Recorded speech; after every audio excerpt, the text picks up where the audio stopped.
This evening, I have to tell you some house rules, and then off we go into the event. The house rules are these. If you hear any bells, there are no fire alarms scheduled.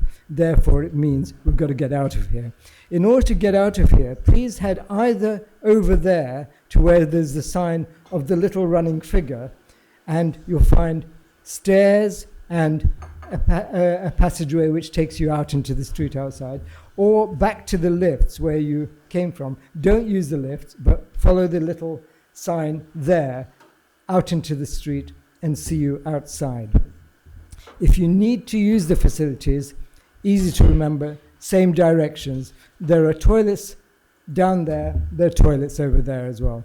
If you need to leave during the presentations and so on, don't worry, please do so, but just try not to, disturb people on the table or around you, so that we can continue with the flow of the event and also with the filming. We're filming this event, but the people who are getting filmed are the speakers, not yourselves. At best, the back of your head might appear, so don't worry about that. If you'd really like to sign a form to allow the back of your head to be filmed, we've got the forms for you, so you can use them. Okay, well, what else have we got? I think that's it, isn't it? Oh, no, then we've got some food and drink for you, but that's afterwards. That's going to be at 8:30. So we've got almost 2 hours to run until then, and I know we've got a great event for you in between. But just to start things off, let's have the countdown.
Great.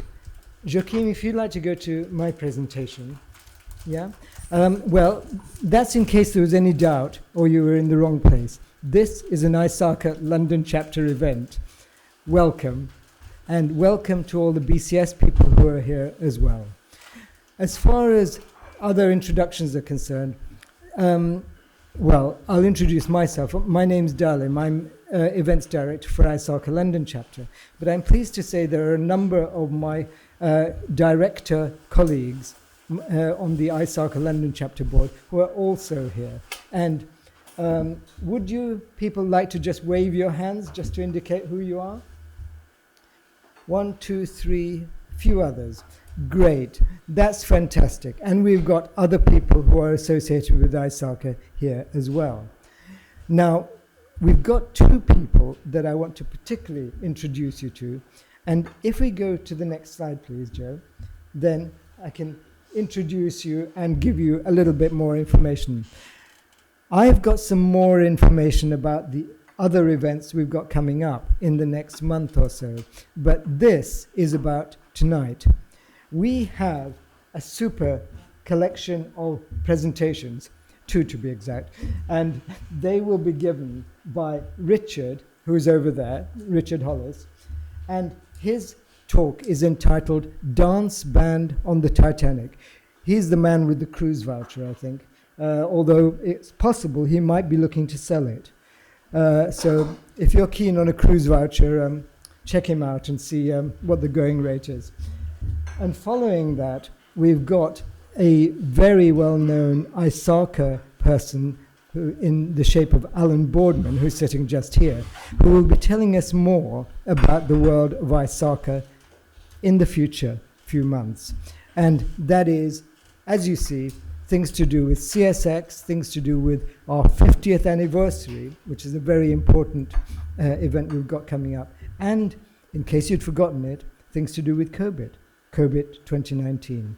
So those are the presentations we've got for you this evening. And first of all, I'd like to welcome Richard Hollis.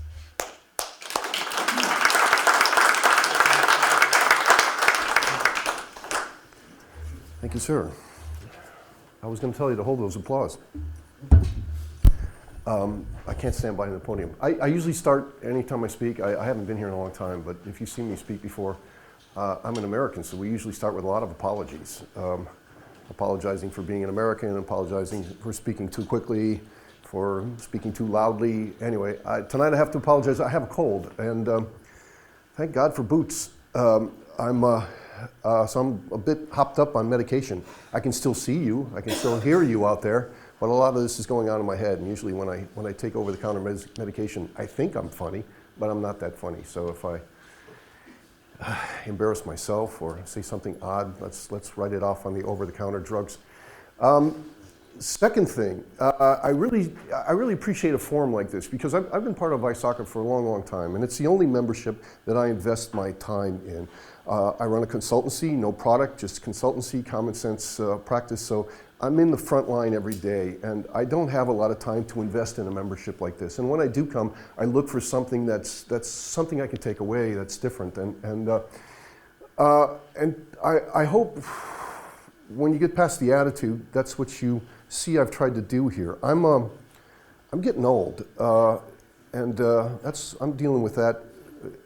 My therapist says I should do more of these presentations where I take something I'm upset about and put it into, and, be a little more cathartic. And I started to think about a couple things about 5 years ago, and I'm coming up on 60, and I remember my first job I was working in Washington for the Department of State in classification. I was like 27 years old, so I've been doing this for 30-some years, 33 years, and I know what you're thinking. He looks pretty good for 60, and I appreciate that. Thank you, but it's been a long haul, and I look back on my career, and I look forward on my career, and maybe it's the age thing. I want to take an assessment. What have we done? Where are we going? What will the challenges be? And these are the reasons I come to a lot of conferences and you listen for these things. And anyway, let's get back to the point where I'm cranky. So I'm getting older, and I'm not turning into the guy I thought I was going to be.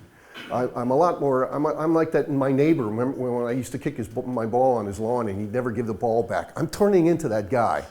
And there's a little bit of that guy in this presentation, and I apologize for that. But for me, these should be the salad years. I wish I was 20 years younger. I wish I was practicing my craft, again at 40 or 35, because to me, this is the nexus. Things are coming together very fast and almost too fast. And anyway, I was jarred about what got me to start thinking and looking for evidence about where we are, where we should be, was Target, the Target hack. Now, you all know that's legendary, but I'm an American, and you don't understand. I grew up shopping at Target. They opened up a Target. We used to call it Target because it was like, and give it the French. Oh, we were shopping at Target because it was the poor man's. It was the upscale Walmart. This is big. I don't know if you've ever been to a Target, but you should go. You get these great white socks, and they're really cheap. They're kind of with the big, thick. They're like $1 a pair. I don't know where they get them from, but I've shopped at Target for years. My family has shopped at Target for years. Everybody I know who's middle class in the United States has shopped at Target for years. So the Target hack, I remember it just came out, and I was looking at the paper, and I thought, and the first thing is, Target had a hack. Thousands of credit cards were stolen. I'm thinking, no, not thousands. No, I know Target. It's not thousands. Target, and suddenly it's hundreds of thousands. And I said, no, still, tip of the iceberg here. I know Target. Every third person in the United States shops at Target. You can't bump in, anybody knows Target. So And I watched the numbers climb, and suddenly the disclosure went to, oh yes, it's 1 million. Oh yes, it's a couple million. And I just watched it go up to, what did they finally say, 110 million. And me, I automatically said, yeah, that's about right. Because I know Target. You get into Target systems, and you're in there for a long time, and a third of the United States, what's our population? Like 300 and some million people, so a third. Now this is, and I looked at that and I said, and I look at a lot of big breaches, but I looked at that and thought, that's Heartland America, 1 out of 3 people just lost their credit cards. All right, that's me, that's my family, and I thought, well, if that's in one hack, and forget something like just the Yahoo 3 billion, you know? I'm talking about what was 2005, this is 7 years ago, the target was 2005, 2007, I'm getting old. But I remember thinking at the time, wow, holy cow, that's touched a lot of lives. One hack, and of course it was brilliant because it came in through the HVAC systems, the heating and cooling system, so they came in through a third-party supplier, found their way all up to the tills, and took away 110 million credit cards. Wow. And I'm an information security professional, and I'm reading this going, how did that happen? You know Target spent a lot of money. On SOCs and SIMs and firewalls and everything. They had the whole kit and caboodle. But I saw that, and I remember that breach touched me. And my White Sox purchases, suddenly I thought, oh, this is something bad's happened here.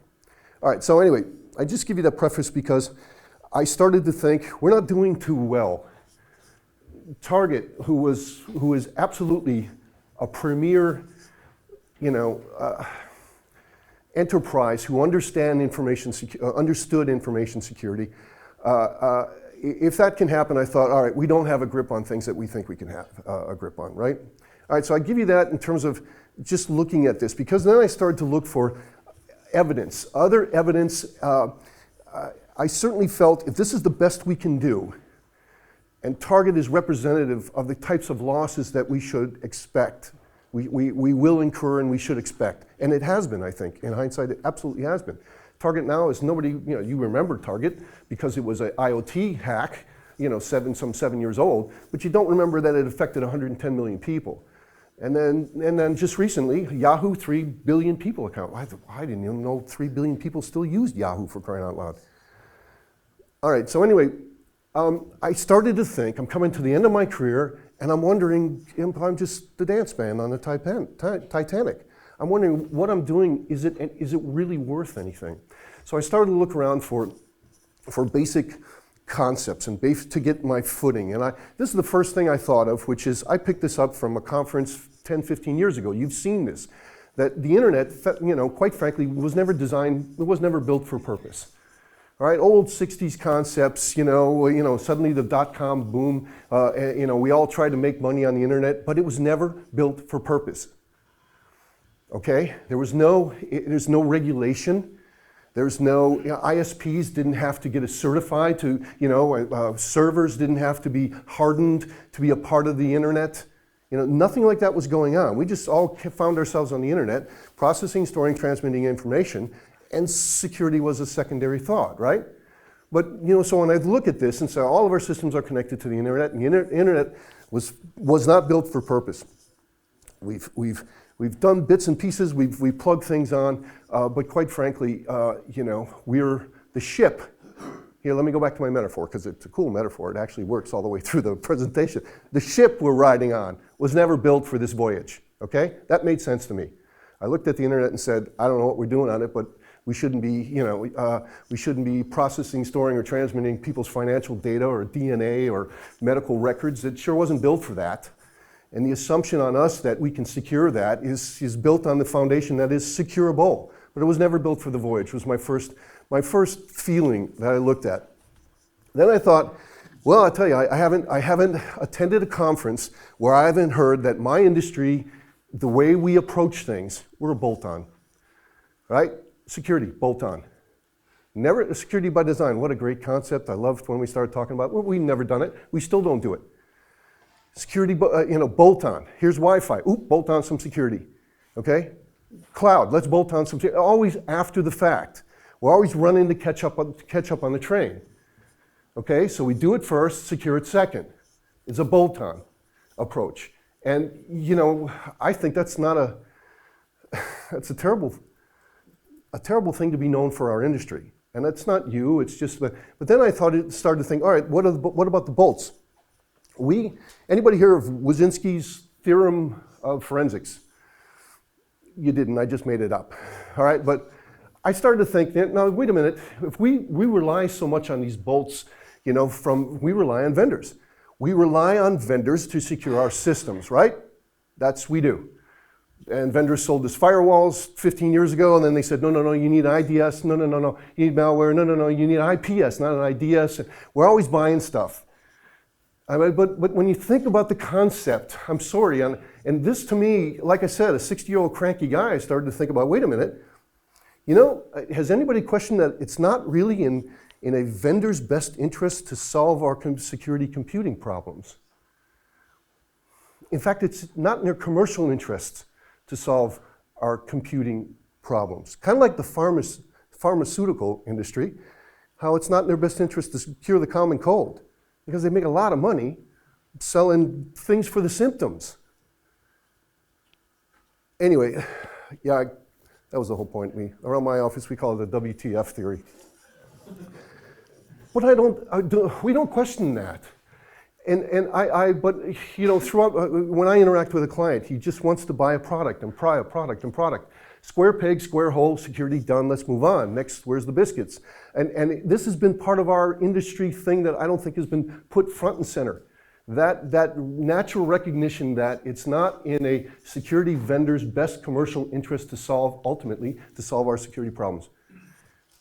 It's $1 billion industry, for crying out loud, billions and billions. Not just, all the big guys are making a lot of money. All right, so there's that. Then I look and say, all right, anybody notice how many vendors are getting hacked?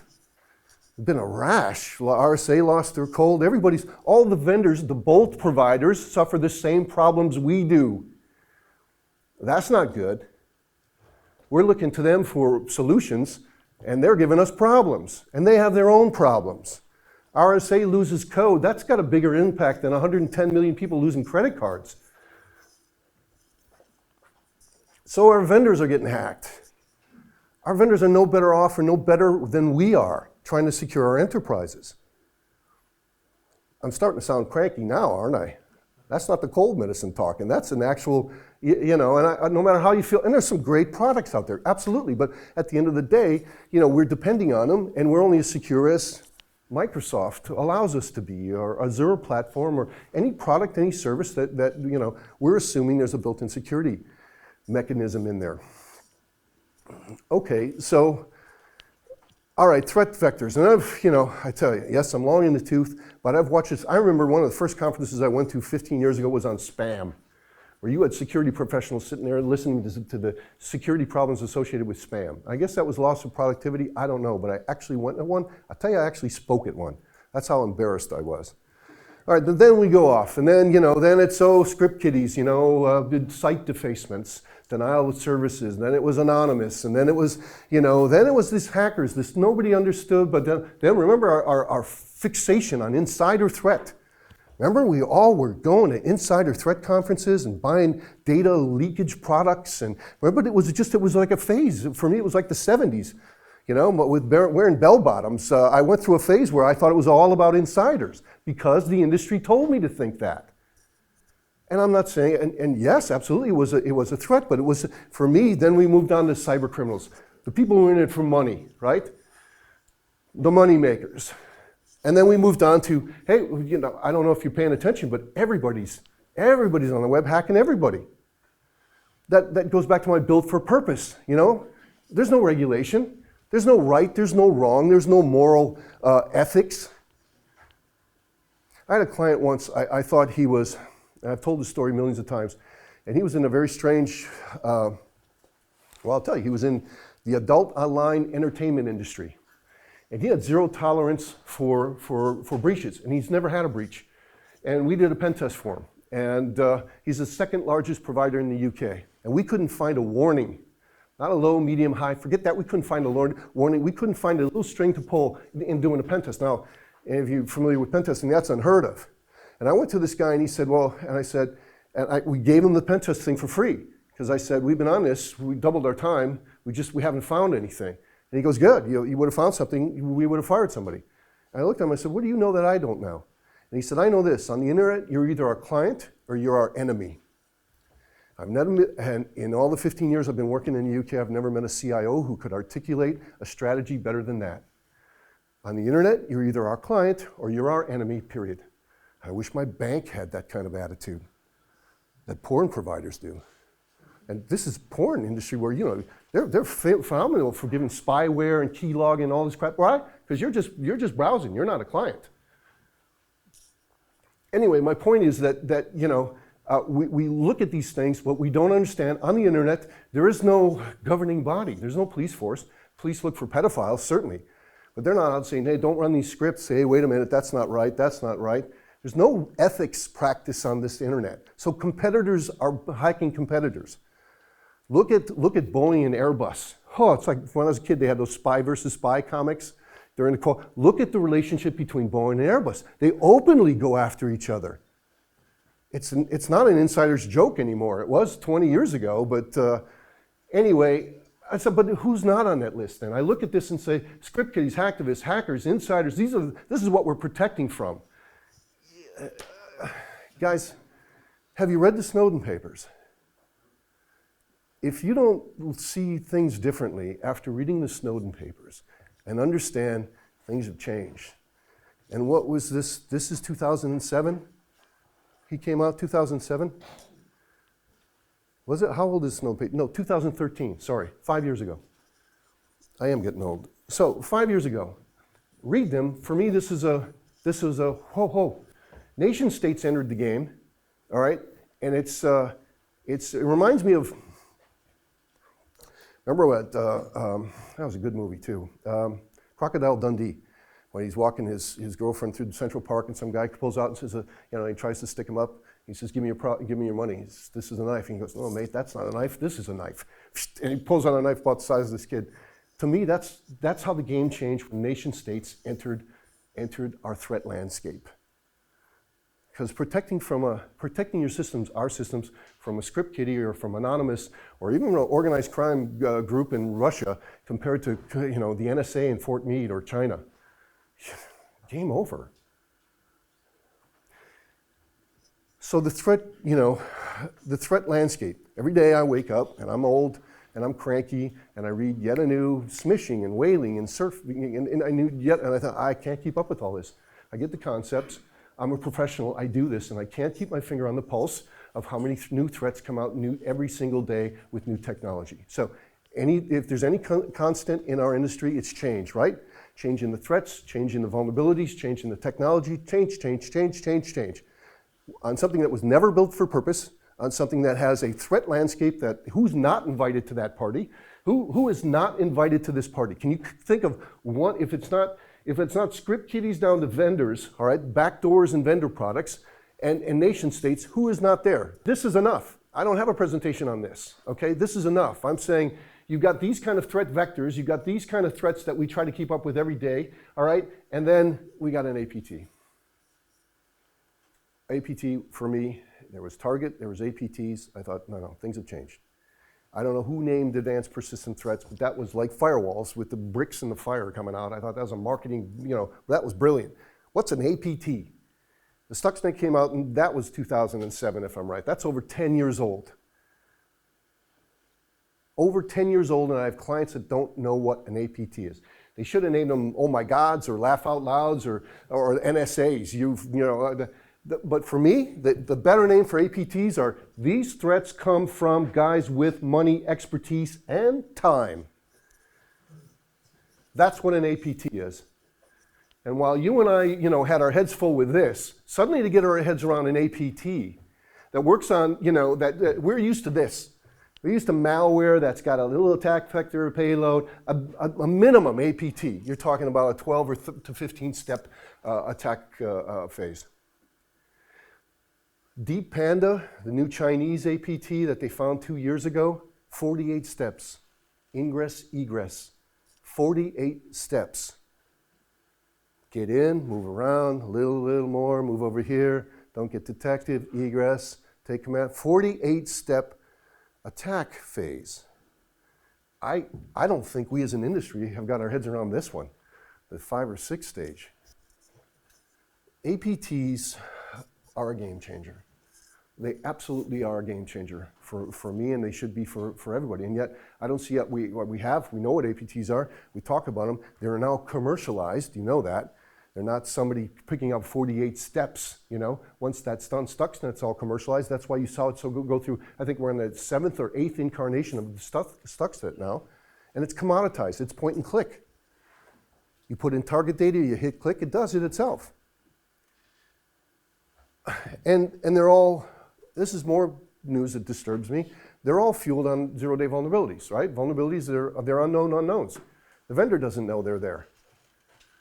I took this piece from a couple of our interns, knew these guys working for Royal Holloway. They were students working on a piece of their PhD.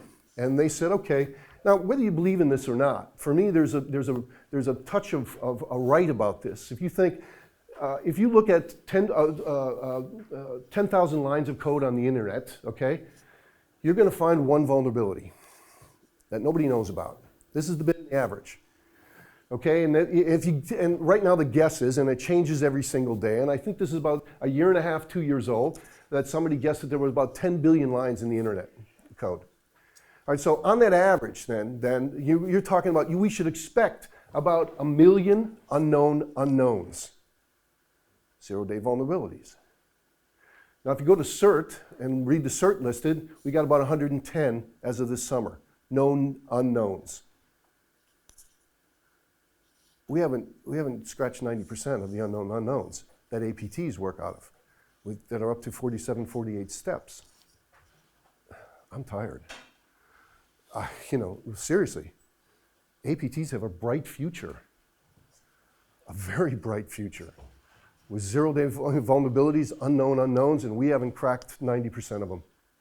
And I'm sure that's low. I hate statistics as much as you do, but I'm sure I look at this and say, there's a lot more than 10 billion lines of code on the internet. New products, new code written every single day. But I didn't, you know, when you try to measure it, you think, oh, we don't have a handle on anything yet. Unknown unknowns, that's the future. APTs is the present. In fact, it's 7 years old.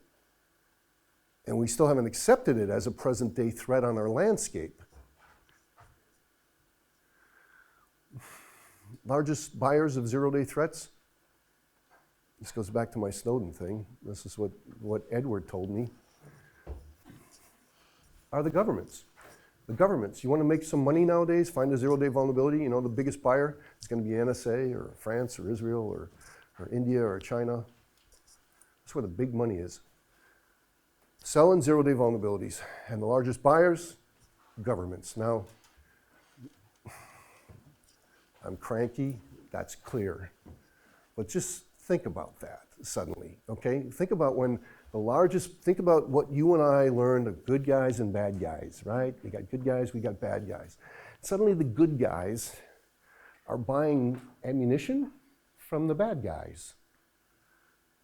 When the good guys start buying zero-day threats from bad guys, what happens to the line? It's not blurred, it just disappears. Okay, it's not about good guys and bad guys anymore. It's just about guys with money.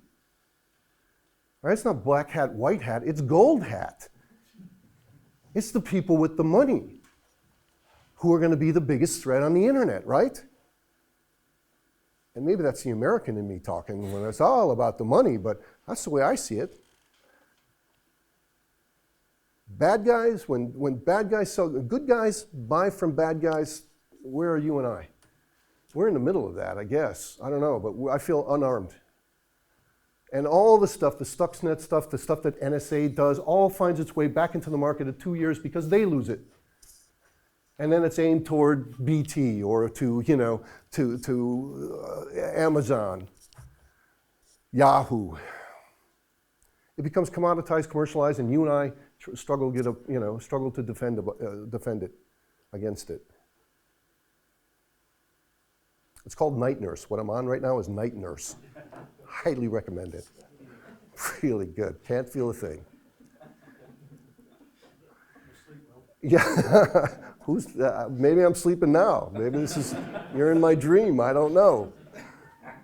All right. So Then I know this, like that old man in my neighborhood who's cranky, but there's a bit of wisdom I know, and I've heard this and you've heard this, that a hacker can be 1% successful against your 99% defense rate. That's it, you've lost. The odds are stacked against us. It's like going to Vegas, isn't it? House always wins. The odds are with the house.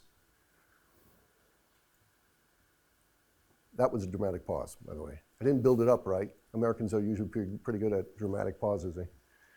They teach us at dramatic pause school. Then I looked at this. These are 3 statistics that worry me and keep me awake at night. And Mandiant comes out with this every single year. It takes us about 207 days to identify we've had a breach. Wow. Okay, so that's about, 3 financial quarters? We could have somebody in our systems. So we got about a 1% success rate. It takes us about 9 months to find out we've been hacked, and there's a 70% chance it's through a trusted third-party connection. Target. Now, I don't know about your third parties, but clients I work for, very few of them are that transparent to come forward and say, hey, I think we've got a problem you should know about. Yeah, good luck if you're relying on the honesty of a third-party connection to tell you that his system was used as a platform to get into yours.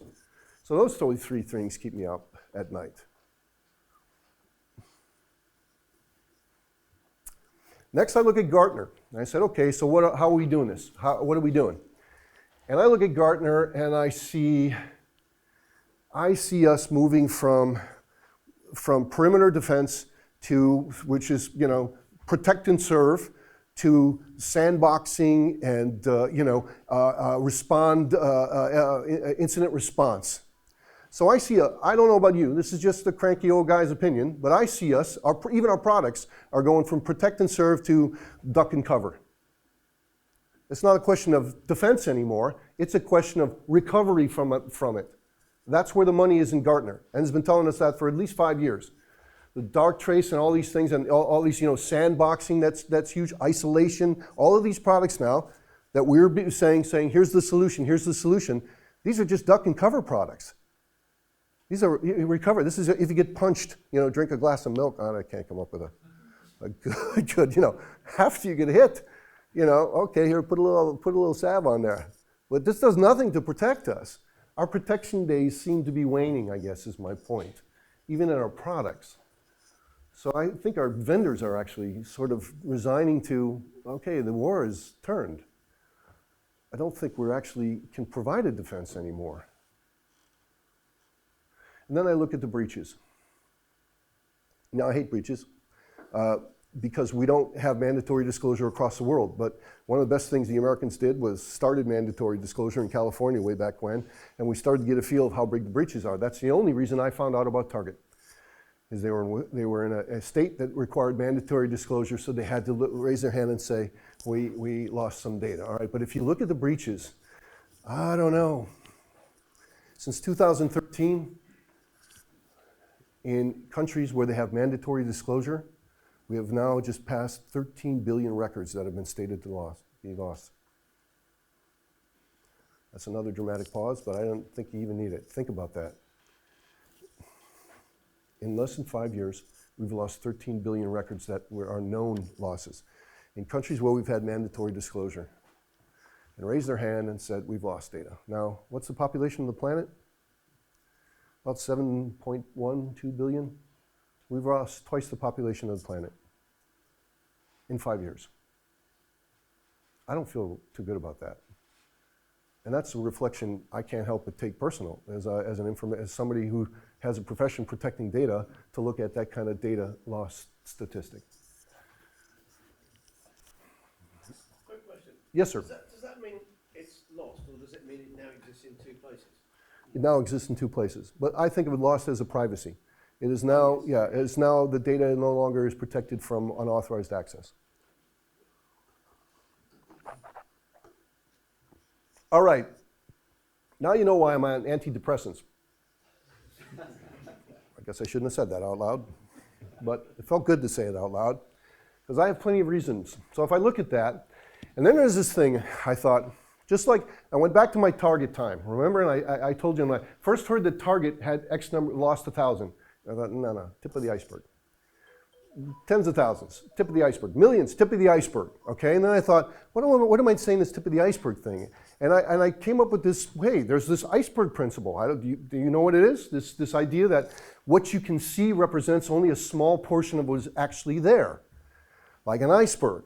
Technically the bigger half of the iceberg, and they look and say, icebergs, you can see 10%, 90% is underwater. Interesting side fact, when I went out to research, where did that come from? You know where that came from? That came from an interview with Ernest Hemingway, where he was asked to characterize his talent. And he said, what you see is only the tip of the iceberg. Yeah, what a great guy. But seriously. But you know, in my life, that's true. I look at things, and if I see an accident on the road, and I think, whoa, and I see one or two a week, and I think, I'm only driving this one road, and I see accidents. You imagine how many accidents go on everywhere else that I'm not. So I do think there's something to that. I'm not sure if it's 10%. I'm not sure if it's 20. I'm not sure. Who thinks it's 10%? Who would agree with the 10% iceberg principle? All right, let's jump, because who hates to raise their hands at these things? Let's ask something people want to. How about 50%? If what you see is just 50%. The official amount of an iceberg that's outside the water is actually 15%. 15. So I'll go with 15. I'll go with John. Thanks. John, I wish I would have talked to you before I did this, because I didn't see any official. And I did look, because I was interested in what the accepted norm is. And everybody I've talked to said, yeah, 10%, that sounds about right. But good point, John, thank you. That's 2 pieces I've got to edit this. Don't give me any more, I won't remember them. I'm on. Depends on the salinity of the water. All right. All right, let's save our questions till later, huh? All right, here's my point. How much data have we lost? If we know about 13 billion, is this 130 billion? Is it 26 billion? That's 50%. Is it 75 billion? I don't know. I don't care. But, you know, I believe in this iceberg principle, and I have to believe it when I look at the known knowns, 13 billion. So what did we actually lose? I have clients all across the UK who have lost. And recently, I had my first 2 clients who picked up the phone only after GDPR to call the ICO to report a breach. Up until this year, I've had clients who've had breaches 2, 3, 4 times a year, and they don't. It's no public disclosure mandated on them. So I know from personal experience that's a lot of breaches, and 13 billion, if that's what we know and have recorded, I know it's pretty big.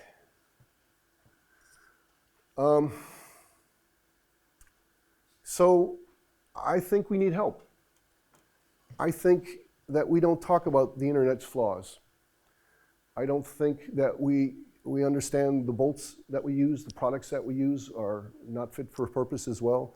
The threat vectors, my clients don't have competitors. My clients don't have nation states. My clients don't have vendors on their risk registers, on their risk landscapes. And I looked at you and said, if you don't think, okay, if you don't have China on your risk register and you're making hybrid cars, well, you just don't get it. You just don't get it.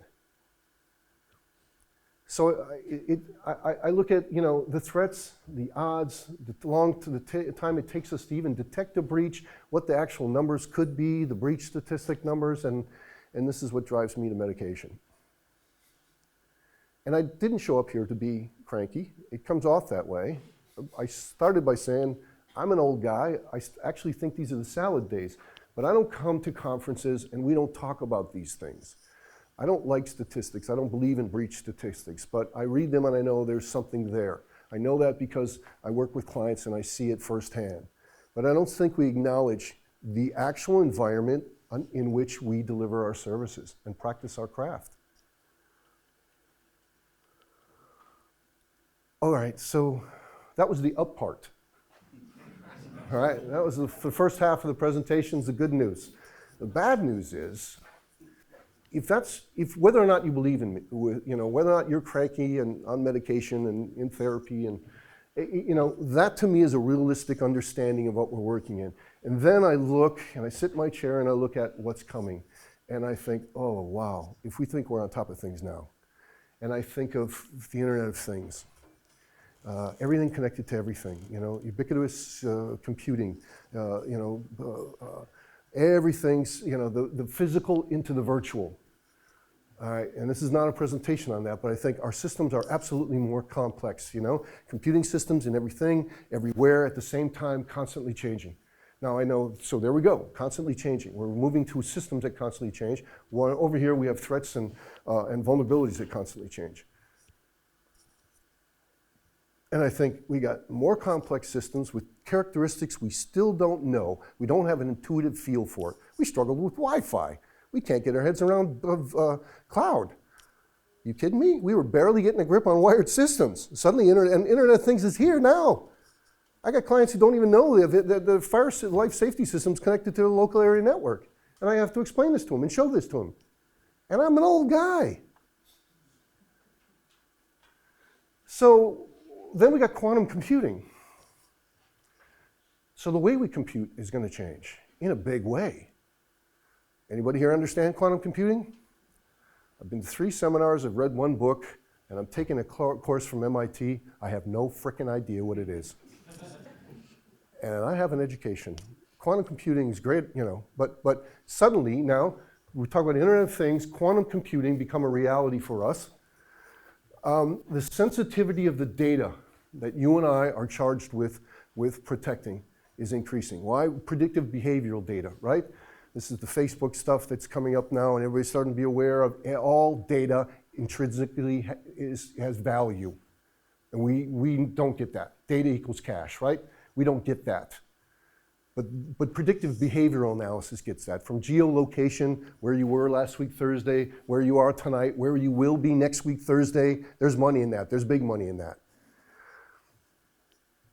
Predicting health, predicting lifestyle, predicting absolutely commercial value, but all the data that's pulled from all of the businesses and the end users to make predictive behavioral for bucks.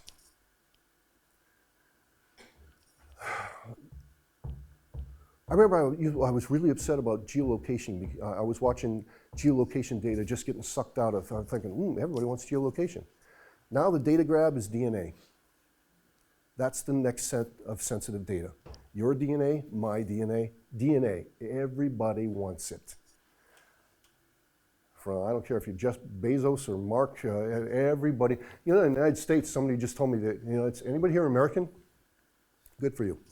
In the United States, they have baseball games, and they have once a season, they have a bat day where everybody who shows up gets a free bat. Okay, and that's a big deal if you're a kid. You can get a bat from your team, and it's a nice wooden Louisville Slugger type bat. They really invest, but they make a lot of money. Anyway, I just noticed a year ago, my sister was talking to me, and she went to the Brewers baseball day. She said we had to stand in line and give a swab if we wanted a free bat. Here's my DNA. Here's my name. Forget Ancestry.com, where you voluntarily turn it in. You're showing up for baseball games in the United States, giving saliva swabs to get a free bat. You want a little something for free? Here, give me your DNA. And it's working. We're stupid, the Americans will do anything, but that's just what happens there will be here. DNA, protecting DNA in our systems. Are you ready for it? I'm not. I don't think we are. I don't think we even understand how sensitive that data is. New threats, just new ways to deliver the old stuff, from drones and Maltego to just new creative ideas out there. I see them every day, and they scare the heck out of me. And this is the one that, anybody hear of Quantum Squirrel? Take a friend's computer and type in Quantum Squirrel into Google. Quantum Squirrel is the NSA's program to map out the Internet of Things. They want command and control. They want to be in a businessman's iPhone on the 37th floor of a bank in Tokyo at 3:17 in the afternoon. Also get the cameras, the heating and cooling system, the fire life, the videos of they are mapping out worldwide the Internet of Things. This is not shocking. Snowden told us this. They're 5 years into a 7-year project from having everything, so your Hive system is now connected to Fort Meade, Maryland. They want to know what your temperature is. They just check in, he's got a nice 72-degree ambient temperature in Rich's house. Now, again, nation states entering, mapping out the Internet of Things, for what? for intelligence purposes. What do these guys do? They're an intelligence agency. Kind of makes sense, doesn't it? Shouldn't shock you, because GCHQ and everybody and their brother are out doing the same thing. And you and I are going to be sitting in systems that, you know, the NSA has access to cameras. That's a fact, if you don't already know that now.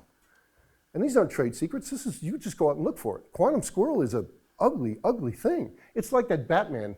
Do you see Batman where they said, you know, they showed it could be anywhere, and they said, well, who, Alfred, somebody said nobody should have this. Yeah, a little late for that, Alfred.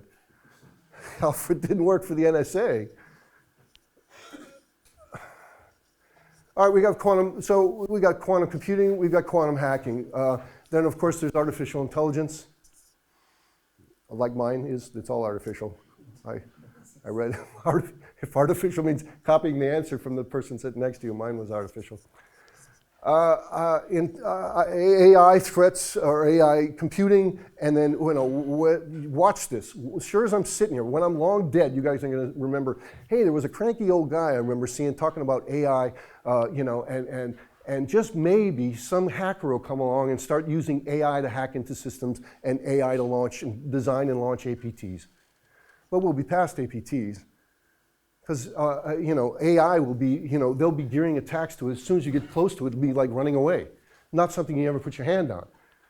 Because the actual threat will sense it's being discovered and move or disappear. AI hacking, AI computing leads to AI hacking, right?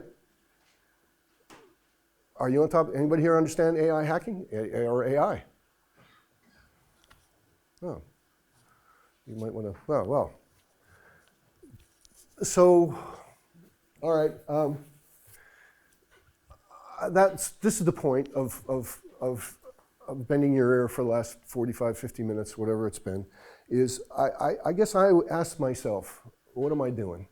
And I certainly ask myself that when I go to a client and I find, and talk to me and say, what are you doing? And, you know, and I try to get them off of this, you know, try to talk to them about computer, you know, data equals cash, and computer security is an oxymoron, and it's about risk and how much do you want to lose, and it doesn't matter. But I guess as industry professionals, I look at this and I say, I don't know what I'm doing some days. Some days I go to work and just don't know what I'm doing. And I do feel a little like the dance band on the Titanic. I think that maybe the ship is already sunk and I'm just singing a song and dancing a dance and, you know, nearer my God to thee, because I don't see a lot of bright futures. And now, I don't mean to be negative. What I'm trying to do is be realistic and honestly say, because I did this, I started to put this together 4 or 5 years ago. Now I see it everywhere. I see there's another piece of evidence, there's another, this ship is sinking. I can see it all around me. And I didn't mean to do that. But one of the first things I felt is that I, as a person, was disconnected from the subject. That privacy, I have a very low threshold for privacy, low threshold, meaning I really value my privacy. And the NSA, the Quantum Squirrel, these things hurt me personally, but I don't do anything about them. I didn't fire off a letter to, you know, General whatever his name is at Fort Meade, Maryland, and get on somebody's list. I didn't. Neither did I join a privacy rights organization. And I thought, wait a minute, I could do that. I absolutely could be more involved. And my time, I look at the time I spend with ISACA and say, does ISACA apply this to change, positive change in the industry? And now I look for groups where I can be more of an activist and actually, you know, help prepare people for AI and quantum, you know, quantum computing, hacking, and Quantum Squirrel, I was trying to say. But I guess I'm saying, I'm asking you, if you're, regardless of your age or if you're cranky or not cranky, if you feel the same. And the very first thing I realized is, yeah, I started to complain without being part of positive change.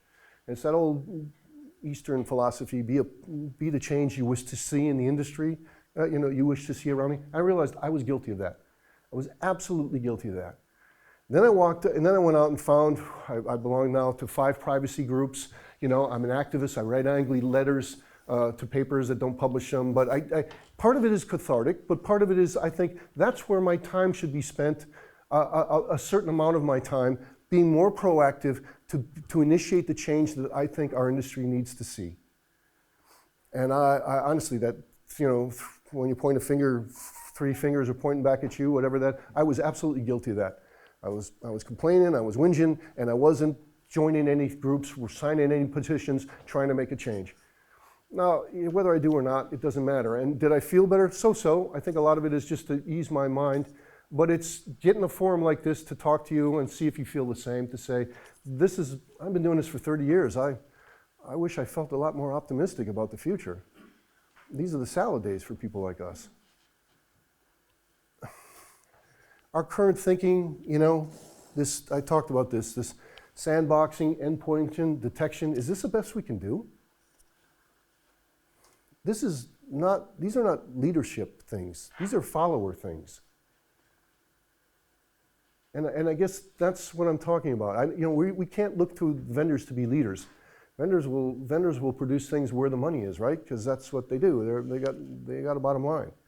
But I look at what is passing for our current technology, and I think this is not leadership.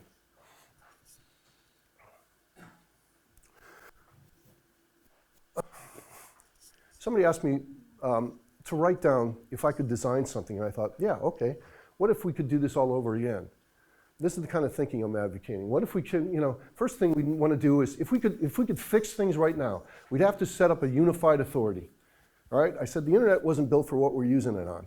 All right, first of all, so you got Russia over here, and everybody in China, and everybody's nation states, and we got all this activity. We have no regulation. Now, I don't advocate a regulated internet, but a unified authority with some sort of government oversight, some sort of, I don't want to take the word government out of there, some sort of oversight, some sort of minimum to connect. You need the following things, okay? Where we have the ability to criminally prosecute people anywhere in the world for violating those things, privacy stuff. Well, we have, and if you're, as a country, you don't participate, you don't get part of the international internet. I talked to a person at the EU Commission about 5 years ago on this idea of the EU internet for commerce, that just belonged to you, but to do it, you had to, and I thought, what a brilliant idea. I wish we could have done that for the whole internet. All the existing test kit that's already compromised. I used to tell my customers, there's computer security oxymoron. I said that, right? The only secure computer is the one in the box. Remember this bubble idea? Now we see this in Hollywood now. You take the computer out, you plug it in, the game begins. What's the game? Identify, minimize, and manage the threats. Those days are over. Now the actual piece of kit is compromised in the manufacturing process. Laptops that you and I buy at Argos, plug in, they're already compromised. They're preloaded with malware because they came from China. That's how much the game has changed. So it's not even oxymoron, it's just the computers. There is no such thing as a bubble computer anymore. It's safe because I haven't connected it to the internet. No, the manufacturer isn't on the game. Anyway, if we were serious, I'd ask you to sit down and write a few ideas that you think, wait a minute, if I did this, if somebody said, Rich, give us a secure internet, what were the things that you really like to see? I don't know if, I don't want to move to a government-related, regulated internet, but you know where we're going? A Google-regulated internet. That's where we're going. And between the two, I don't know who I trust less. It's got to be, I guess I was telling you, when I started to personalize it, and I look around, a friend of mine, I meet him every month for dinner. He's the MD for a vendor who sells firewalls. They're the largest vendor in the UK. And I met him this summer. I sat down with him, and he came in, his face was red, he was upset. He said, somebody broke into my laptop. And I went, oh, it's funny that, huh, Mr. Firewall Vendor? Because obviously I got a thing. And what happened? Oh, they took pictures of my wife. Ooh, well, it's personal now. It's personal now. And I think, here I am talking to a firewall vendor he's upset because somebody got in his laptop and took pictures of his family. He never made the personal connection between data and his family. For him, it's firewalls. It's just protecting ones and zeros. It's not people's lives. And that's what's on the line here. From a personal point of view, this is not ones and zeros that we're out to protect. This is information on people's lives. Where you were last week Thursday, where you are tonight, where you'll be next week Thursday. Yeah, Mark Zuckerberg wants it, everybody wants it to make money off it, but this is your life. I'll tell you, where I was last week Thursday, I don't want anybody to know. Come up after a break, I'll tell you. It's pretty interesting. All right, let me close it down. I'd appreciate any comments. My final closing thought is just that. I've started to make a difference and be the change that I want to see. I don't expect you to. Maybe you didn't appreciate some of this, all of it. But if there's a piece or two, but this is us. These people, you right here, you and I in this room. These are the people who do it. These are the people who go back to the industries and make the change. And I thank you for the opportunity to come up here and tell you how I feel about it. And I appreciate if you told me, Rich, you do look good for 60 years old. Thanks for your time.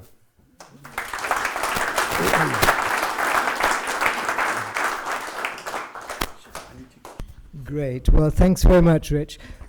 Just for your information, Rich is an acknowledged international expert in ISACA terms, has often given training on CSX and numerous other things as well.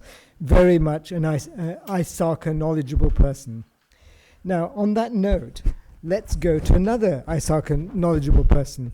And I need to just quickly change the slides for our next speaker, Alan, who is well known to many of us in this room. And he will tell us more about what's coming up for ISACA. So I'm a bit long in the tooth, a bit like Richard. Well, I'm longer in the tooth than he might, I think. But delighted to be back here. So it's going to be a bit of a rapid fire session. I do have a lot of slides to get through, but I did want to give you all the information. I'm going to talk about some of the stuff that's come out of ISACA globally in the last couple of months. Just as a refresher, some of the stuff's been around for a while, but really just a refresher and show where it fits in. So before I get on to that, just a little bit about me, because some of you in the room might be saying, who's this guy, what's he doing in front of us? So, my experience with ISACA goes back to 1999 when I was invited to come and do the web, update the website for ISACA London chapter. It's been a tremendous 20 years. I've had the most fantastic time, personally, professionally, as a volunteer with ISACA. 2004, 2006, I was London chapter president. John Mitchell was one of my predecessors. John in the Mitchell, he's another one of those ISACA legends. We did win the K. Wayne Snipes Award for the best chapter globally, best very large chapter globally in 2016. I do like reminding people of that because people in the room like John Mitchell were all part of that group. So a challenge to the current board to get up there. I know you guys have had a couple of commendations in the last few years, which is great stuff. So I also... Pardon? Only 2 minutes left. I'm also, I got into volunteering sports events big time over the last, 6 years or so. I go back on duty on Friday at the World Track Cycling Championships at the Velodrome. I'm going to Abu Dhabi to do the Special Olympics next year. That was me in Pyeongchang for 8 weeks. And then I did want to just call out, I was very privileged to get amongst a group of, I think it's the top 5% ISACA speakers. I did want to put that up there because it puts pressure on me to try and keep it up tonight. I'm not promising anything. So we're going to talk about ISACA, CSX cybersecurity. We're going to talk about COVID 2019, and then we're going to talk very briefly about ISACA's 50th anniversary celebrations, which kick off next year. So CSX cybersecurity launched April 2014. Our local London chapter rockstar Marcus was there. I'm surprised we don't have one of these pop-ups which has got Marcus in there. You guys have probably all seen that. I've literally seen Marcus at about 5 different ISACA conferences around the world this year, but in a pop-up form. So Marcus was there 2014, CSX launched, but a lot's happened since then. And really just an opportunity to talk through a little bit about what's happening in the CSX world, cybersecurity CSX world from an ISACA perspective.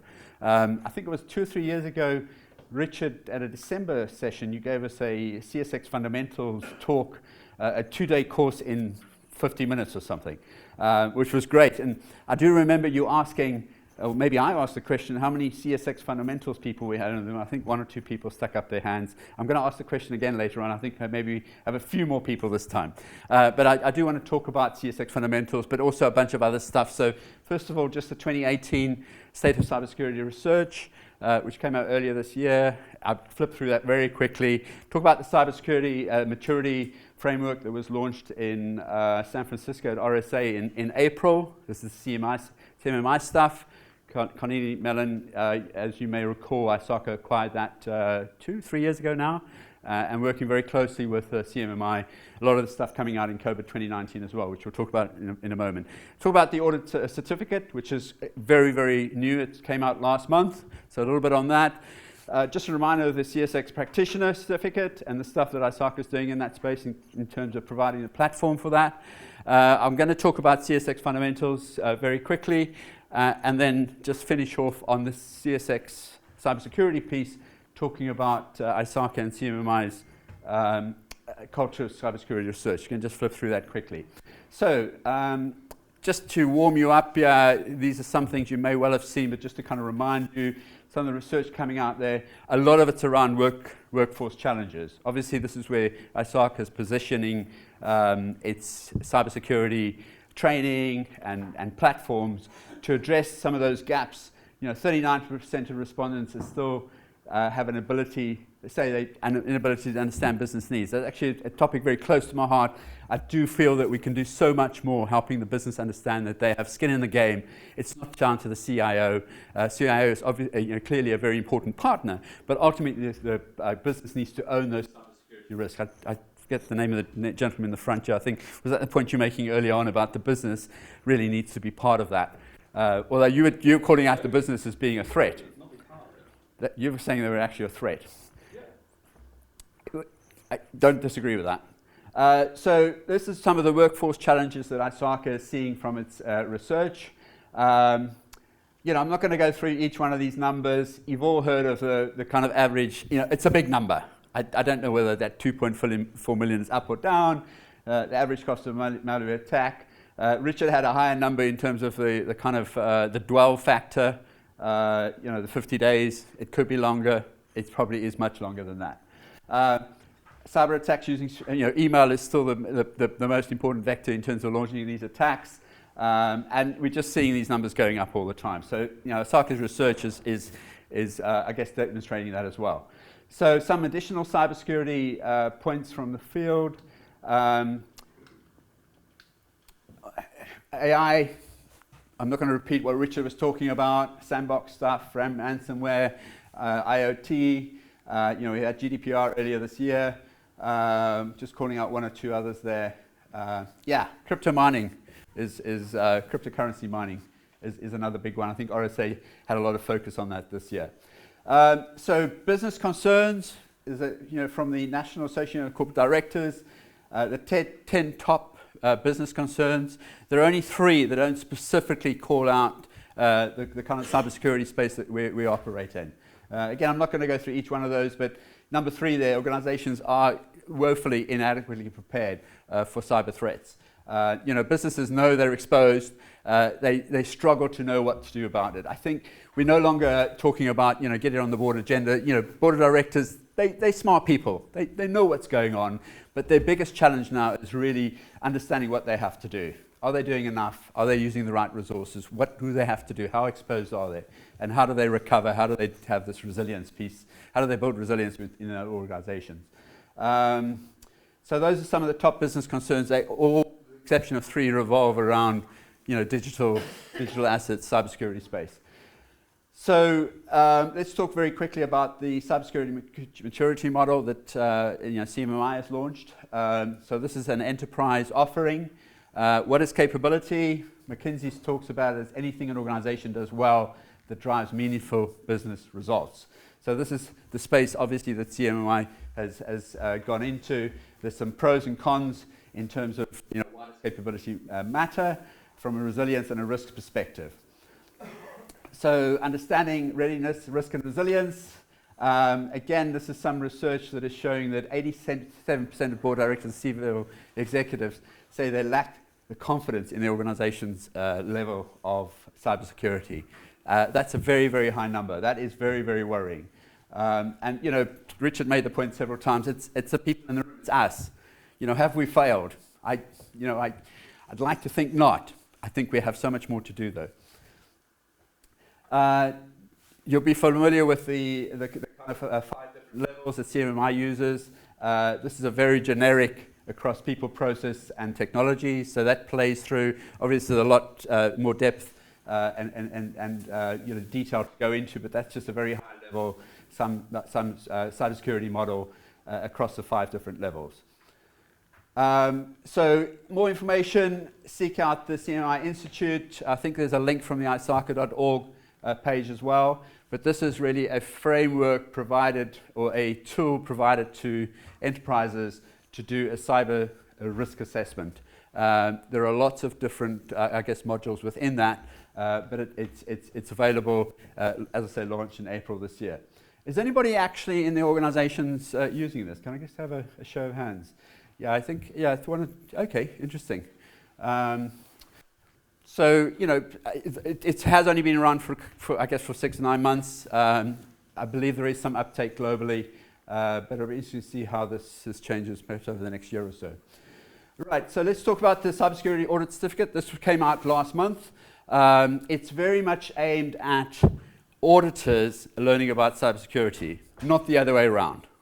So, we're not expecting a whole bunch of cybersecurity professionals to suddenly start taking the certificate because they want to learn about audit. If they want to do that, they need to get on the CISO, Certified Information Systems Audit route. Just to call out, I have heard one or two people talk about CISO as being Certified Information Security Audit. No, it's not. It's systems. It's not just about security. So when I hear that, I do want to kind of jump on it and kind of kill that off straight away. So CISA is Certified Information Systems Audit. Okay, so those are all the kind of key topics around the Cybersecurity Audit Certificate. As I said, it was only launched last month. From what I understand, it's only available, the chapters aren't at the moment offering it as part of their training, which, I'm kind of giving some of that feedback because I think chapters need to really be involved in this. But you can do the online training. You can sign up to do the online training. You can go and attend, a proper course, a kind of face-to-face course. And I think there's some other modular stuff as well. Rich, I don't know, are you involved in any of this stuff in training? Hopefully next year we're going to be, opening it up to chapters as well, because I think chapters have such a fundamental role to play here. They're launching it at Eurocax. I'm doing the first... in Geneva. Excellent. That's November next year. Excellent. So more to come on this. But as I say, it's primarily aimed at cybersecurity folks. Auditors learning more about cybersecurity.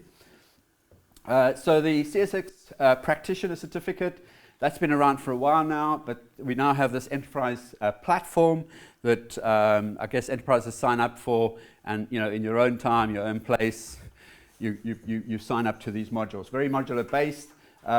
Again, the need for this was very clear in the marketplace. Again, the numbers going up quite significantly. I'm not going to go through each one of these. You'll be pleased to know. And skilled professionals are just very hard to find. I think we know that. I think we struggle in our own organizations. We've probably got several gaps from a cybersecurity perspective. And some of the worrying things are 32% are left exposed 6 months or longer with key positions not being filled. I think the other thing that's not up here for me is the churn factor.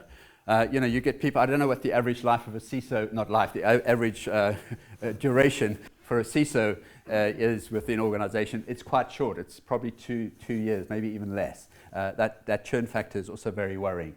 So, clearly some issues to resolve around finding the right skilled professionals. So, cybersecurity fundamentals steps squarely into the space. And some of the pitfalls identified of like typical cybersecurity training, limited hands-on, you could argue the certification stuff, which I'm passionate about. It's questions, it's one way of testing someone's kind of knowledge, understanding, expertise, because it's supposed to be experience-based. But this goes that one step further, makes it much more hands-on. Content really updated, cost and inconvenience, and it tends to be a one-size-fits-all. not necessarily. A lot of the stuff's customized, but ISACA have certainly called this out, which is why they've gone for very much a platform approach, which is on-demand, subscription-based, hands-on practical labs, continually updated, performance-based evaluation. It has various assessment tools. You know, your managers can track what you're doing, how you're doing. It's self-paced courses as well. So each one of those going into a little bit more detail, practical hands-on training labs. Actually, I'm just going to pause here. Has anybody actually done the CSX practitioner certificate? Anybody in the room? Okay, that's disappointing because I mean, it's been around for a little while now, and there's clearly a reason why that's happening. I'm not saying I'm disappointing you in the room. I'm just saying it's disappointing ISACA hasn't kind of captured some of that market. I would have hoped to have seen one or two hands going in there. Not even you, Richard. I haven't. Okay. I'm sorry. Okay, you have done it. Okay, I thought so. So performance-based evaluation, content regularly updated. It is, there's a cloud-based portal, so it's all in the cloud, so you do it anywhere, anytime. On-demand access. And it does some of this kind of more practical stuff like, you know, packet analysis, configurations, vulnerability analysis. I guess there's some kind of pen test related stuff in there as well. And it covers, you know, for the people who recognize that, the NIST cybersecurity framework, it covers the 5 phases very neatly, and it's kind of a combination of lessons and labs. So these are the hands-on labs. So it's very, very comprehensive, and some of the stuff is real down-in-the-weeds stuff. So, you know, you can see just through all the variation and the number of topics in there, it is very, very comprehensive. And, you know, I guess you can have a lot of fun with that stuff. So, you know, even things like firewall setup, which, you know, I'll admit I've never done myself. I've reviewed a lot of ACLs and firewall rules and that, but I've never actually been involved in setting up for firewalls. So, you know, the lab there is going to take you through the process. I'm not on commission, by the way. I'm not trying to sell you CSX practitioner, but I do think you need to be aware of it because there may well be someone in your organization who fits very neatly into this. So let's talk about cybersecurity fundamentals. That's been around for a while now. When Richard asked the question 2 years ago, I think one person put up their hand. I'm going to ask the question now, and I know, Sue, where are you? Sue's definitely going to put up her hand. I'll put up my hand. Anybody else done cybersecurity fundamentals? Okay, we've got 3 or 4. I'm going to add 2 or 3 just to... no, we've got 3 or 4 people in the room. You know, I really... when CSX was launched in Las Vegas, you know, the dream was very much... I think we had 100,000 members then. A lot of them were CISA, CISM, you know, C-Risk was only still quite fresh then. The dream was that, you know, there's no reason all of our certification holders out there shouldn't be doing CSX fundamentals, because guess what, you know, we live in the digital world, it's all about cybersecurity, we should all be doing it. So again, there's a reason why it hasn't taken off as much as it should, but it's still out there. It is, you know, I did it last December, I think, so quite recently. I think there's probably a role the chapter can play in that as well. But, you know, it'd be good to see more people actually taking the CSX fundamental certificate. So I'm not going to go into the detail there, but we've probably talked enough on CSX fundamentals. So just some of the research that's come out, ISACA and CMMI. So this is, I think, a couple of months back now, looking at almost 5,000 respondents. Culture was very much, you know, 95% expressed a gap in current and desired cybersecurity. 58% cited lack of management plan or KPIs as the reason. And, you know, no surprise there, you spend less money on security, training and tools, guess what? More gaps. So, you know, it's almost, you know, it's indicating that, you know, if you're prepared to put resources, put money into it, I don't know about the no gaps. I think lower gaps, I think, would have been a preference for me there, but lower gaps. Right, so that's cybersecurity fundamentals. I'm going to go straight into COVID 2019. Maybe some questions on cybersecurity. Sorry, not cybersecurity and CSX. There may be some questions later on, but let's go straight into COVID 2019. Now, this is where I really want you to fasten your seatbelts. I'm going to go through this quite quickly. There's a lot of material, but I wanted to just, you know, some of those messages to sink in, and for you to go out, look at the webinars, you know, look at the stuff on the website, embrace it. I've kind of looked at it for a little while now, and I'm really excited because I think it's moved us from, cyber. COVID has developed over the years. Launched in 1996, to where we are now. It's gone through, COVID 1, 2, 3, 4 was a major change. I think 2007, John, can you remember? 4.1, I think, was 2009 or something like that. COVID 5 was 2012. And now where we are in COVID 2019. Just a quick one, the numbers changed. We're not going to go through the kind of 5, 6, 7. They basically call out the year, which I think is probably a good idea. So COVID 2019, why has this change come about? It's not just because of innovation. It's now actually providing a very practical, easy to use platform, flexible, customizable. And you'll see as I go through this, there's some really important changes that have come about. The one thing I would like to say, and I don't know if it's Alan I spoke to before we started, it doesn't mean COVID 5 goes out the door. I mean, people are still using COVID 4 and 4.1. COVID 5 is still around. This just has a slightly different lens. They've brought some stuff together. They've mixed some things around. They've introduced some new concepts, which we'll go through in a moment. So they all kind of build on each other. This has made it a lot more, I think, user-friendly, a much more usable set of tools. And the other big thing here is it's open. It now, it's allowing us to grow and develop stuff. So, some of the concepts in there, it's not static. It'll kind of grow and develop as we move along. Right, so introducing COVID 2019 came out last month with the 2 booklets and a further 2 booklets, I think yesterday or the day before. Before I get into this, just to, and I'm not sure if you guys have done this because I haven't been to chapter meetings recently, but very sadly, we lost 2 real, absolute legends in COVID space in the space of the last 3 months. So Robert Stroud, untimely death back in September this year. Many of you remember Robert. He was here for the certification celebration event we ran in January 2014, I think just as he was going in to be international president. So Robert was very much involved in COBIT's development over the years, in addition to a whole lot of other stuff he did for ISACA. And then considered to pretty much be the father of COBIT, John Lehnart died in October this year. And I mean, John's been involved with COBIT right from the beginning. He was international president, I think, 84, 85. And he was actually the lead developer for COBIT 2019. He co-chaired COBIT 5 with Derek Oliver, who's also a past ISACA London chapter president. So, very sad that we lost those 2 absolute major contribution those 2 individuals have made to COBIT. Right, so moving on, I'm going to go through this quite quickly. As I said, we'll talk about some of the main drivers and benefits. We'll talk about some of the main differences. We'll talk about what the product family looks like, some concepts, and then very quickly talk about the design and implementation pieces. Those are the 2 documents that were released yesterday. And then also performance measurement, the CMMI stuff coming in there. So very much recognized global framework, been around for some time, really much, it's a de facto IT governance, management framework, and it plays an important part in many, many organizations. Can I just, a show of hands, who kind of uses COBIT on a regular basis in your day jobs? Who kind of refers to it, references it? Okay, we've got maybe about 15, 20%, maybe slightly more. I'd certainly put my hand up there. So, COBIT's been around for some time. Some of the things it is and some of it's not, I'm really going to focus on. It's not a full description of the whole IT environment. It's not a framework to organize business processes. It's not a technical framework to manage all of your technology.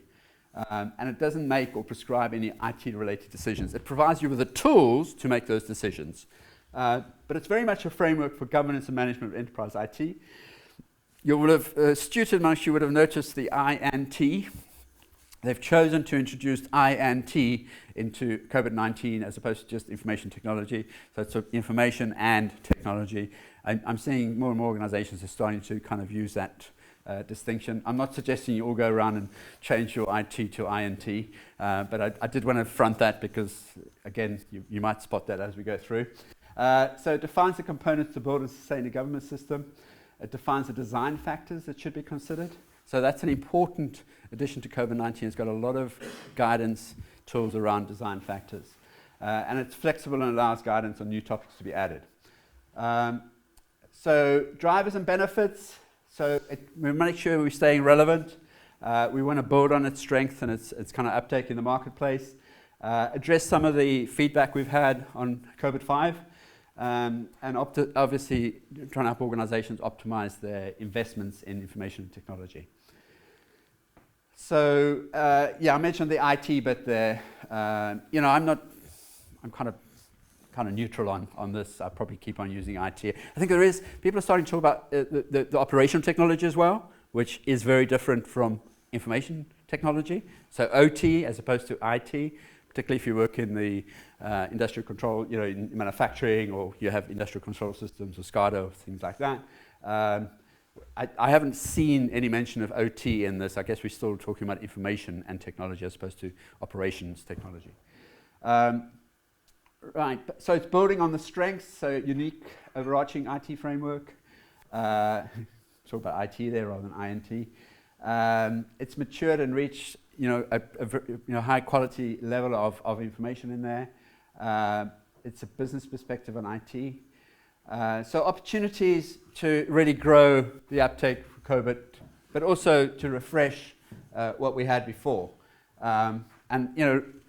For me, I think COVID for me has always been one of the world's best kept secrets because there's so much real, strong, rich information in there.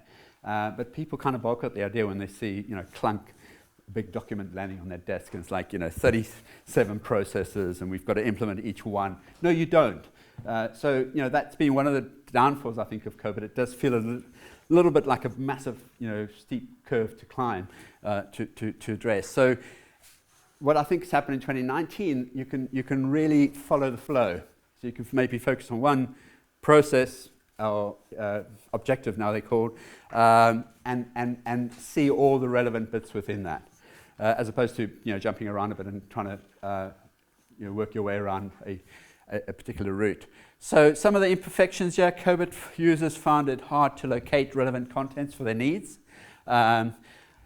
perceived as complex and challenging to apply. We had this concept of enablers. Now, if you were married to enablers and you loved enablers, it hasn't gone away. It's just called something different. It's called components now. So, but it's now embedded with each one of the processes. It's not kind of a separate thing. So when COVID-5 came out, there was this idea that we'd have the basic framework, and then we'll issue these enabler documents. And the first one that came out was around processes, and then there was around, I think, information, data, and it kind of stopped there. There were 7 enablers. We only got 2 or 3, I think. Was it 2 or 3, John? I think we got 2 documents that kind of supported that. So now enablers are embedded within your processes. So you shouldn't lose them. It's much easier to navigate. Capability model, and the final one there, perceived reputation of IT governance, was in itself seen as an inhibitor. So this isn't COVID's fault. This is the industry's fault. But what COVID's doing, 2019 is doing, is trying to help people like you and me, help our businesses get better at governance and management of IT processes. So some of the major differences, things that have been removed. So the enabler model has been removed. The enabler guidance has been removed, so further simplifying COVID. The process goals have been removed, quite a lot of stuff removed. And the PAN 5 and ISO 15504 has been replaced by the CMMI piece. It makes sense, because we now have CMMI as part of that ISACA family. So, and CMMI has a massive uptake globally, in all different industries, all different areas. So we now have that real strong additional, capability. Things that are new. So if you got too used to the 37 processes, we now have 40 processes. So there's one around data, there's a new one around projects, and there's a new one around assurance. So interestingly enough, COVID-4 I think had data in it, and then 4.1 took it out, 5 left it out, and guess what? Data's back in again. So we have this new focus area concept, and I'll show you some examples of focus areas in a moment. We have the design factor concept. So this is recognizing that not all our organizations are going to use COBIT in the same way. So it has this additional guidance in the form of design factors that... Oh, is that me? Sorry. It's my timer telling me I'm out of time. All right. So my time's done. Okay. I'm going to carry on for a few minutes. Okay. So I'm sorry. I hope you don't mind. Actually, I started my timer when Richard was still doing his questions. Fair play? Thanks, Richard. Right. So process capability, and it's got this COVID 2019 design guide. So I'm going to go through this quite quickly now. Things renamed or changed, and everything has now become components. Principles for governance systems, for governance frameworks have been renamed. IT-related goals are now called alignment goals. So you've got your, your cascade. It's still fairly similar, but it's got a lot more around the goals. What I really like in there is it's got metrics. So some real practical metrics in there for both sets of goals, and it's very much business scorecard. The 4 quadrants, it kind of fits into that as well. So you can, if you're already doing some stuff around business scorecard, you can pick it up you can see the alignment there pretty quickly. Things updated, so goals cascade, implementation guide has been updated to work in conjunction with the design guide. The reference model has now got the 40 management objectives, in brackets, processes.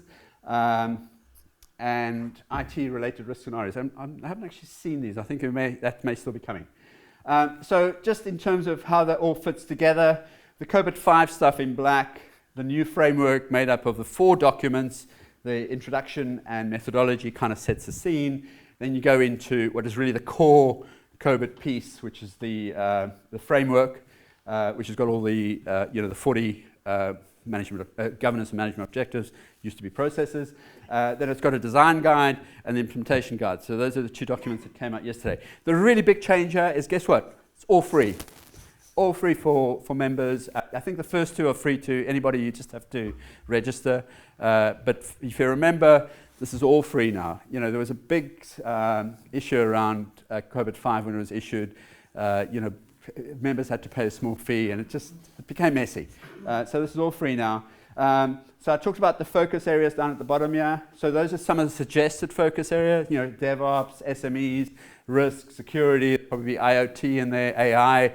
So those are, making it specific to a particular area so you can go dive into it more deeply. So you may remember COBIT 5 for risk and COBIT 5 for security. So that's where those things will fit in. Okay. So product family architecture, as I mentioned, it's got those 4 documents. They're all out now. Open source, basically. Go and download them, read them, put them under your pillow. Can't sleep at night, read them.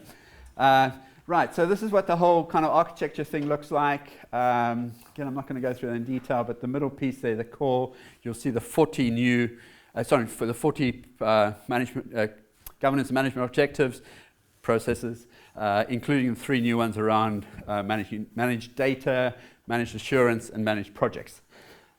Focus areas, we talked about the SME, security, risk, DevOps, and then very importantly, the design factors. So, as I said, recognizing that not all organizations are the same. So things like, what is your risk appetite? What's the size of your organization? What's your strategy? What's your kind of sourcing model? What are your specific compliance requirements? So those are all clearly spelled out in the design factors, some real good guidance there to follow through, real practical stuff.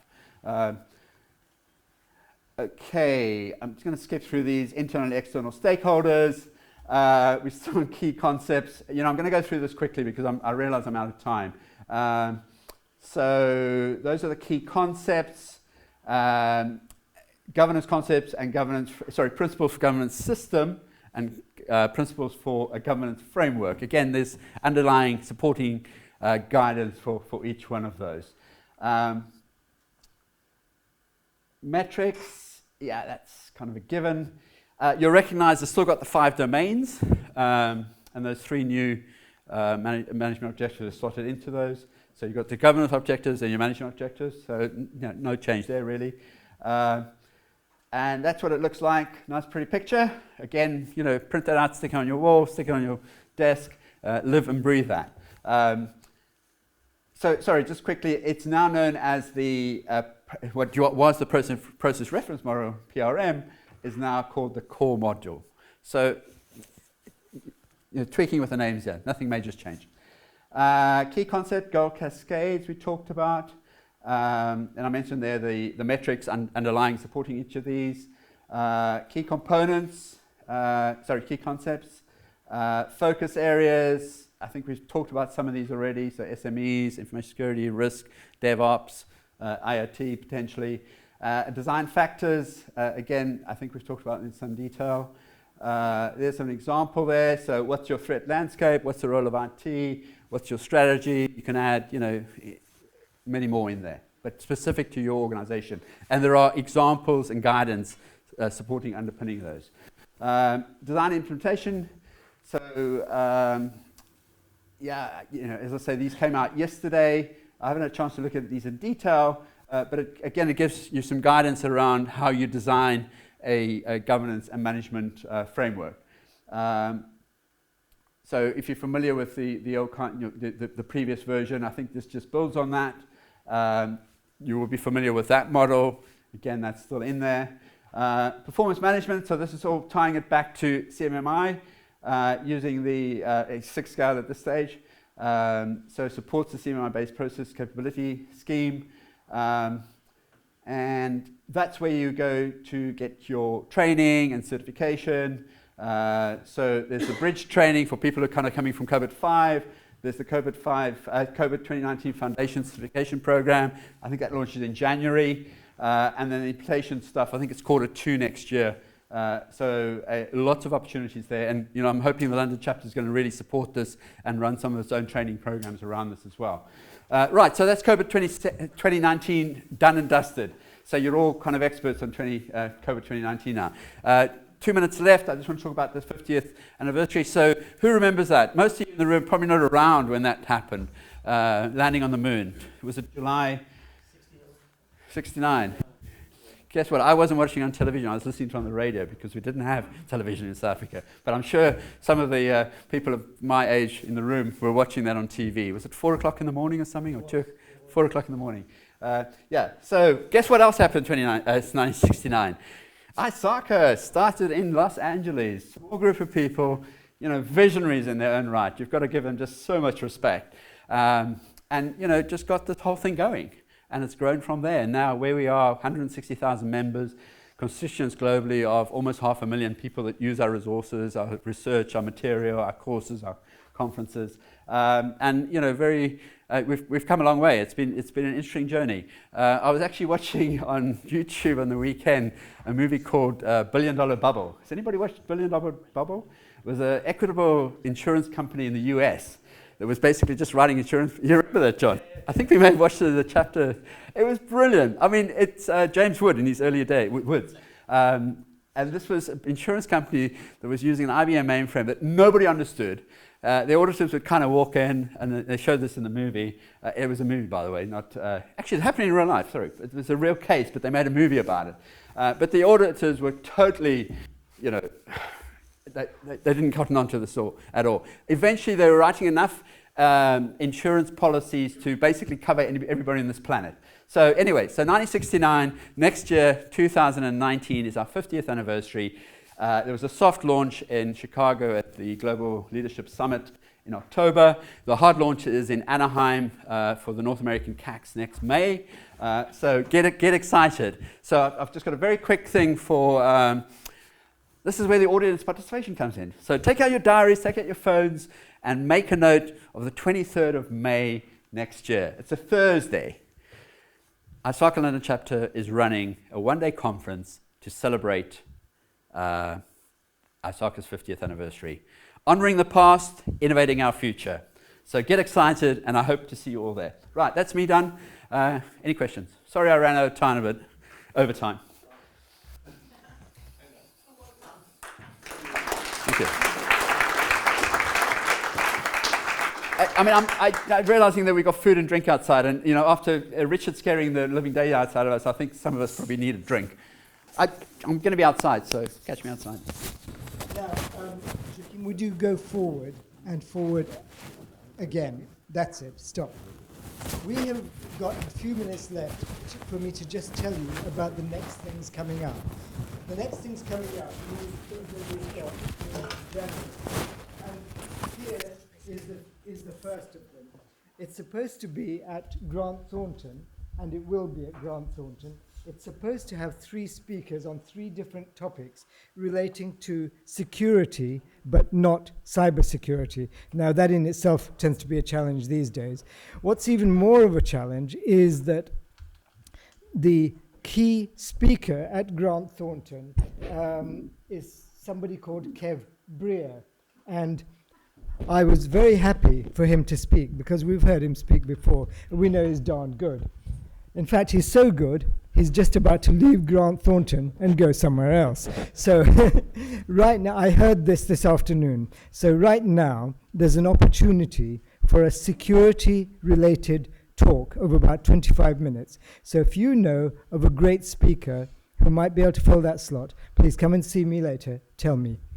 So that's the event at Grant Thornton. And we've got, as well as the Grant GT speakers, we've got somebody from Verizon who I believe is very good and seems to be really knowledgeable about control effectiveness in payment card security. So that should be really interesting. Grant Thornton is at Finsbury Square. Do come if you can. Next one, Jacqueline. Thanks. Then, as it happens, these things work out that you try to arrange things to space out during the month, and they wind up right next door to each other. So on the very next day, that's going to be here, is something which is very relevant to our ISACA members, and that is the subject of the deep dark web. Sure, what happens under the table? Don't look now, but do check it afterwards. And the expert we've got is an internationally renowned ISACA expert, spoken at loads of ISACA conferences, most recently at CSX here in London, and so on. Professor Claudio Cilli is great. He's really good to hear and great to question afterwards. He is also president of ISACA Rome chapter, as it says, and he's got a number of ISACA certifications. In fact, how many can you have? Well, right now, 4 is the number we're running to, and guess what? He's got all of those, prefixed by something called CIA, which personally I'm a little bit suspicious about. I'm going to ask him what exactly that stands for, but I'm sure he'll give us a good answer. So that's on the next day, Wednesday, 9th of January, here. Please book it up. It's BCS North London branch in association with ISACA London chapter. Good. And then what after that? Well, we've actually got a couple of things listed here. At EY in Canary Wharf, the topic will be compliance, and we'll have some good speakers on topics which will include GDPR, all done and dusted, ? And other things relating to compliance now and in the future. What's coming up? Well, come and take a look. Then on March 14th, we'll be back at PwC More London, and the subject there will be risk management. That's something we're just starting to put together now. Something you won't see there is that in April, we've got a slot at Predictive. Predictive will be talking on assurance. So that's some of the run-up to there. And then, of course, after April, we have got the one that Alan's just mentioned, the great ISACA one-day event on the 23rd of May. So we've got all of those things. And meanwhile, at BCS North London branch, there's something else I can just share with you now, which is that we're going to be running a number of Womenspiration events, just like we did last year. The theme of the first one, at least, will be Womenspiration AI, because that is the skill set, the topic of Sarah Burnett, who is a distinguished analyst at somewhere called Everest Group. She's also an analyst who is very much specialized in artificial intelligence. So she has chosen that subject. And if you come then, you'll see what the relationship between artificial intelligence and robotic process automation is, and how you can blend these technologies to help organizations achieve better results. So there's a little view of what we've got coming up in the distant future, let's say. in the very immediate future, we've got a whole lot of things for you. So if you'll first of all join me in thanking our two great presenters today.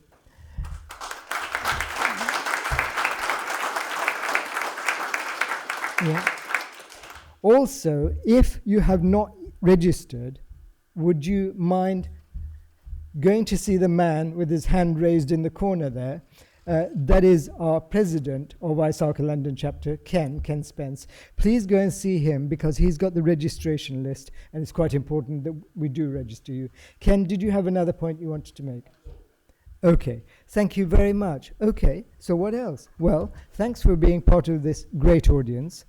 And please don't go away. Please come and have some food and drink, chat to our presenters and to the other people in the room. Thank you, and happy Christmas.